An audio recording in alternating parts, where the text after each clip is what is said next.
Welcome to Ninerology. I'm your host, Alan, and the 49ers have just beat the New England Patriots 30-13 by 3 possessions in their most convincing win of the season, and it could not have come at a better time. They are now 2-2, 500, and it really was just a statement win for the 49ers defense because, let's be honest, the defense has not been playing well. You look at Charvarius's quote after the game, they were playing like butt, and they needed this kind of win. And what a marquee win. You have Nick Bosa with the strip sack, fumble recovery to end the game. You have Fred Warner with a pick six. And can we just talk about Fred Warner for a bit? We've been talking about for the past several weeks that he's been putting together a resume for the Defensive Player of the Year. And this year, nobody's playing linebacker better than he is. Nobody is playing defense better than Fred Warner. And you look right now, he had a pick six, read the offense beautifully, had that kind of disguised look like he's going to blitz, backs up, gets enough depth, and picks the ball off of Jacoby Brissett. And doesn't just pick the ball off. He decides, you know what, the 49ers offense has kicked 2 field goals up to this point. I'm just going to go ahead and take care of it myself and get some points on the board through a touchdown. And that's exactly what he did. Not only did he create the turnover, he put points on the board. Fred Warner, hats off to you. You are the stud of the game. And Brock Purdy is the next stud we want to talk about. Brock Purdy and the 49ers offense did something that they haven't done in a while. They brought an additional aggressiveness to their offense and went down the field willingly. And in fact, he had multiple passes over 40 yards. One of his deep shots ended up with an interception, which wasn't the best idea to throw into double coverage. But you know what? I would much rather have Brock Purdy being aggressive and throwing the pick in the end, which is essentially a long punt, but keeping the defense honest. In fact, you had Deebo Samuel that got a deep shot. Jawan Jennings that caught a deep shot. Brandon Ayuk had a couple nice catches. He had the one diving catch, which you can see he's starting to get more in football shape. He had one nice deep crosser. And you're starting to see the 49ers offense catch some rhythm. Jordan Mason had another great game, 24 carries for 123 yards. Granted, he had a very big 40-something yard rush toward the end of the, or 25-yard rush to end the game. And so I know some of those numbers might seem a little bit higher, but he still averaged 5.1 yards per carry. He had some tough yards. He had 37 receiving yards. Would have had a second touchdown, a receiving catch, but you know, it was just a terrible holding call by the refs in which George Kittle wasn't holding.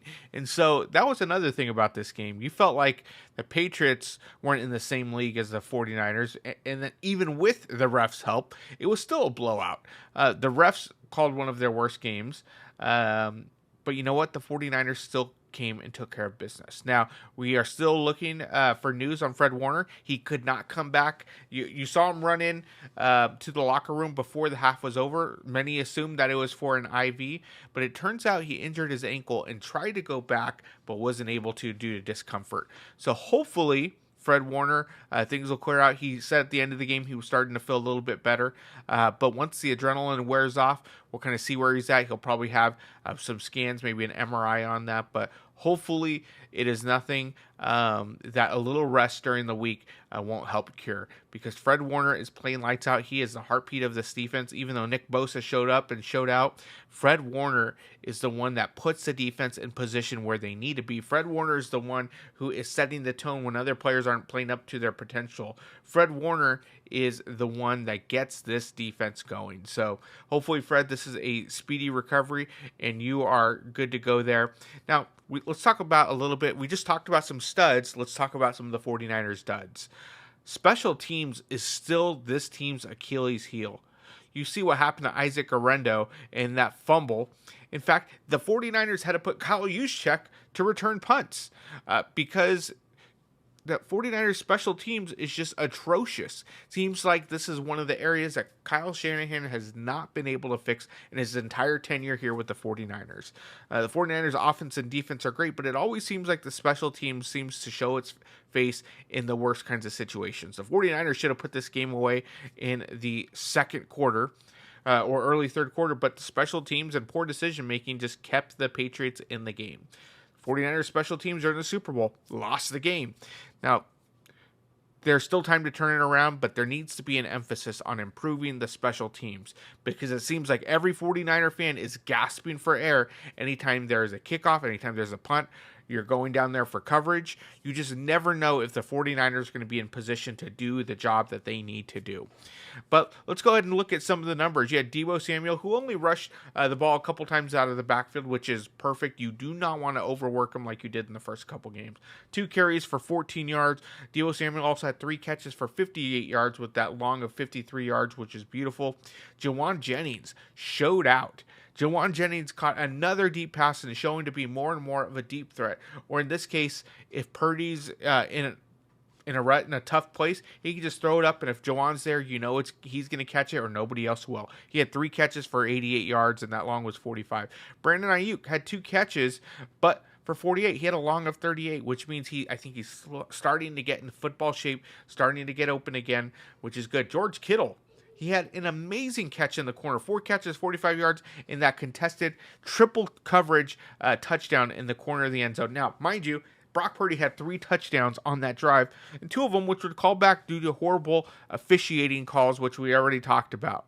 And so, again, props to the 49ers. They needed this victory, and even double props, the Rams ended up losing to the Bears, which helps the 49ers. Seahawks play on Monday night, so hopefully Detroit can take care of business there. Even though Detroit's in the same conference, you will need the 49ers to minimally clinch their division to get at least one home field game in the playoffs. Yes, it's early, but the 49ers took care of business today, and next week play an additional divisional opponent in the Arizona Cardinals at home at Levi Stadium, which is a must-win game as well, because the schedule only gets tougher with the Seahawks following that, then the Chiefs, then the Cowboys. And so 49ers, you got to do what you got to do. Get healthy. You know that there's only a couple more weeks. You should have Talanoa Hufanga back next week. Christian McCaffrey is going to start ramping up his workload. Dre Greenlaw, we'll see where he's at. But there's a lot of pieces that are getting better. And one of the props and pros to this thing is the 49ers are getting more of their role players to get experience, which means as you get to the latter parts of the season and into the playoffs, you need to rely more on those rotational players to keep guys fresh. And if they're getting experience now, it's only going to benefit them later.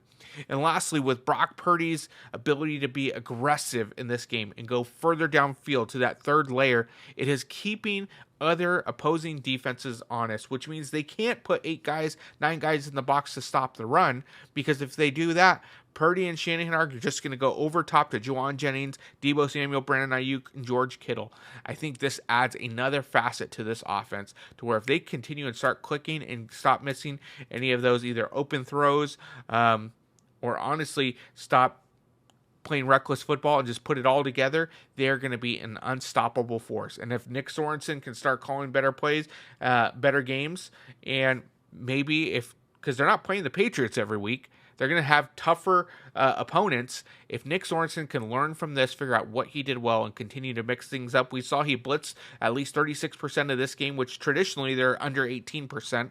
If he can figure out how to mix that up into his play calling repertoire, you're going to see a lot more effective plays on defense, and I think it's going to set up the 49ers for success. Well, that's all we got for today. Don't forget to like and subscribe, and we'll catch you next time.